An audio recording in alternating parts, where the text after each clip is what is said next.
très bon ami, peut-être pas. J'ai pas bu de bière avec lui, je suis pas allé jouer au foot, j'ai pas fait de baby-foot, ni rien de tout ça. Et puis on s'est pas beaucoup rencontrés. Ceci dit, on pourrait dire que c'est quand même un bon ami en ce sens qu'il a fait un peu la même école que moi, qu'on est dans la même famille, tout simplement parce qu'il a été jésuite, et il a eu une formation jésuite, et moi aussi. Et du coup, c'est une famille, les jésuites. Et on pourrait dire, si c'est pas un bon ami, c'est un cousin, ou un bon cousin.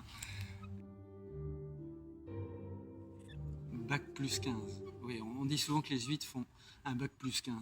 Alors heureusement non, parce que sinon je ne serais jamais rentré dans la compagnie pour faire un bac plus 15. Alors on dit bac plus 15 parce que nos études sont complètes. C'est pas simplement apprendre des livres, mais c'est d'apprendre à avoir peut-être une tête bien faite, mais aussi d'avoir un bon cœur ou un gros cœur. Et ça aussi, il faut former son cœur. Et pour ça, la formation, ça peut être 15 ans, et même ça peut être toute une vie. On pourrait dire c'est bac plus 15, mais c'est bac plus toute sa vie.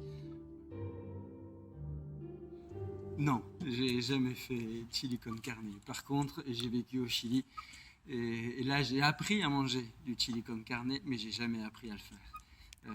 J'ai vécu une année au Chili, juste avant de prendre l'aumônerie générale au Mej. Il y a plein de choses que j'ai appris, des tas d'aventures, de découvertes. Il y en a une peut-être qui me marque davantage, qui me tient à cœur. J'ai passé 1 mois et demi dans une prison d'hommes et dans une prison de femmes à visiter des détenus. Et là, j'ai découvert beaucoup de choses sur les hommes et les femmes qui y vivaient. Des choses qui étaient dures, mais des choses qui étaient merveilleuses, des personnages qui souffraient, mais des visages qui étaient très beaux, des hommes et femmes pleins d'humanité. Et voilà, c'était pas un chili con carne, mais c'était très savoureux comme plat. Je suis pas le petit fillot de Saint-Ignace, et c'est pas mon arrière-grand-père. La seule chose en commun qu'on ait physiquement, c'est que lui était chauve et moi je commence à devenir chauve aussi. C'est la seule chose. Par contre, s'il peut y avoir une filiation, et je pourrais dire que je suis son fils, c'est que lui a vécu une expérience de Dieu très forte. Et il a vécu ce trésor-là, et il a su le transmettre. Il a su le transmettre à d'autres personnes, et notamment aux jésuites. Et moi, il m'a transmis à beaucoup d'années de distance ce trésor, et j'en vis encore. Et un peu comme lui, j'ai envie de le transmettre. Alors là, pour ça, je suis son petit-fils. Voilà.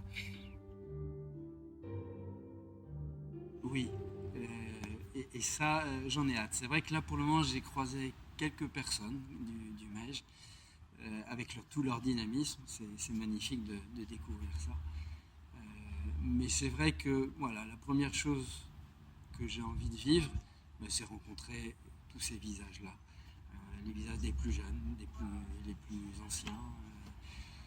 De 7 à 77 ans, j'ai envie de découvrir tout le visage du Mej en France. Voilà. C'est pas seulement une spiritualité, c'est pas simplement les revues.